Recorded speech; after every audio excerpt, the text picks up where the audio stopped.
Okay,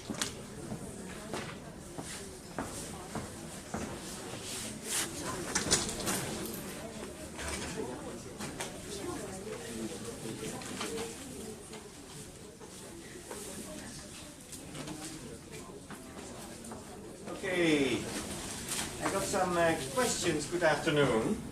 Let's start with some practicalities. So the law collection is now available on the web shop, and that is the only booklet that is allowed in the exam. So to answer your questions about the reader of last year, so the content is the same, but it took half of this text and material and law collection and created a law collection, which is then allowed in the exam. So you either purchase the new, smaller text and materials and the law collection, or if you have already a text and material, you could purchase the law collection. On top of that, you have a tool available during your exam. Questions on that? Sir, about the big one, the last year, Yes. are those parts really divided, or they are The same. So the content is the same, but this one is not allowed in the exam, okay? according to the exam. If we get one of those, can we find the text and materials inside separate from the law collection? Yeah, so it's sort of As in the first part, it's the law collection afterwards. the other way around, text and materials. Okay. Yeah. Is that an answer to your question? Great. Okay, well, workshop lecture. How are we? How are we? We are at the questions for class discussion.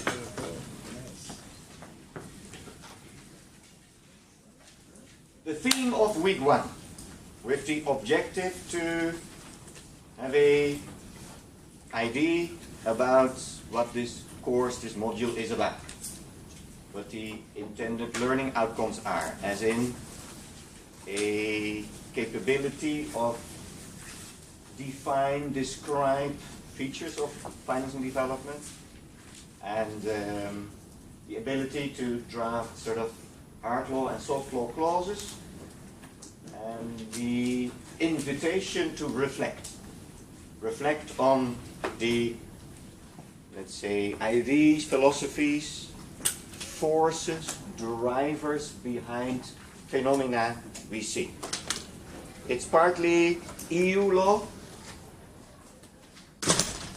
because there are few nice EU legal instruments, because the EU is the biggest single player in the world of finance and development in terms of money, dollar.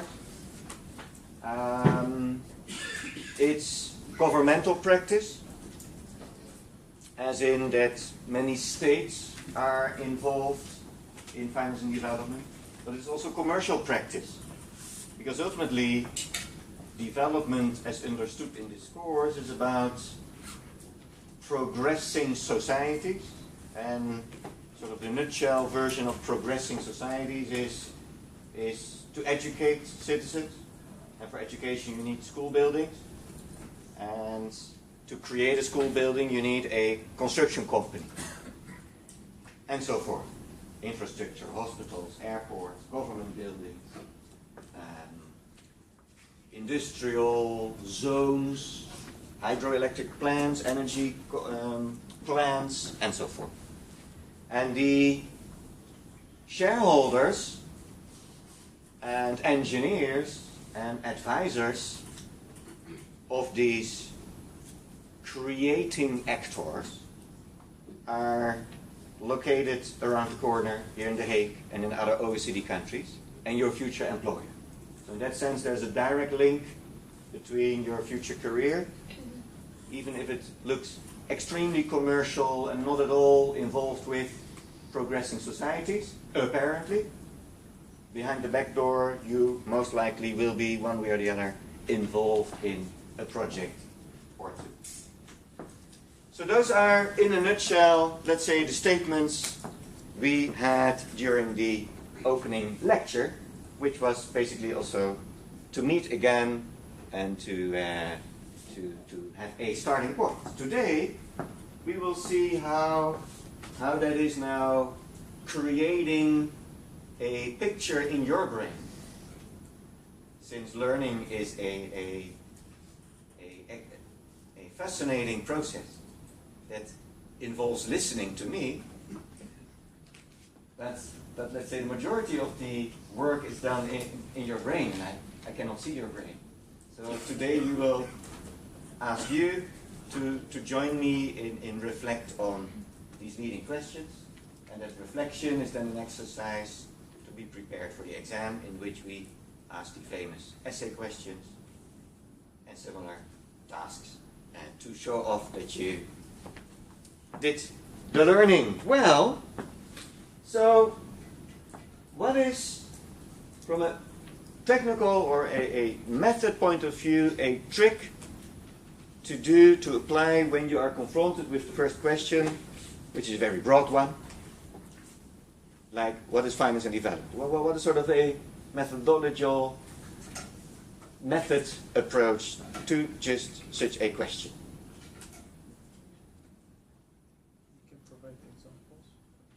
You can provide examples. Let's make a little list and then create a hierarchy in that list. Just the method of answering such a question, which is the similar method to writing a paper or an LB thesis or master thesis or PhD thesis or any other piece of work for your boss. Yes?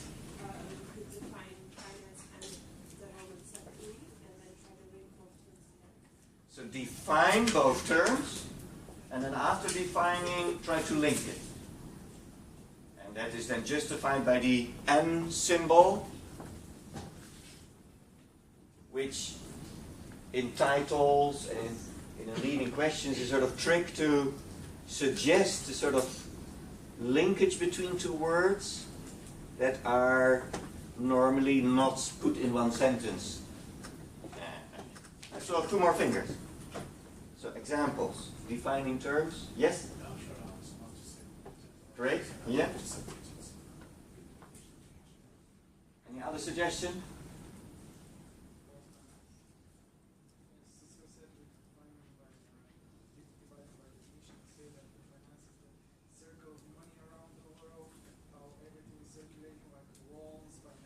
Okay, then we move already to the content. And yes? Put it into the context of this course. Putting it in the context of a course in this particular case. And if it is not about this course, but put it in the context of what you're doing. And one of the most crucial contexts you have to dwell on each time again is the context of your boss/client. Why? That already in the first paragraphs, that reader is recognizing the written words as being relevant for the reader. So those are wide open doors, but it's always good to open them again. Well, that's the method which you could touch upon in an introductory text. Maybe not necessarily on an exam, but you spend half a page on the method of the answer that will follow. So maybe you summarize that in one sentence. But I'm now grading year 1 corporate law scripts, exams, introduction to corporate law. And this sort of habit is already implemented by the students/tutors. So that is very pleasant, because then you immediately see that the student understands that when you talk about the shareholders' rights, blah, blah, blah, and that you have a pleasant read. Well, let's apply that to the question. Let's start in the back. Finance. We will now move to collect some definitions on the basis of the lecture and the reading. Sir. You have the honor to give the kickoff, and we all assist in completing your story.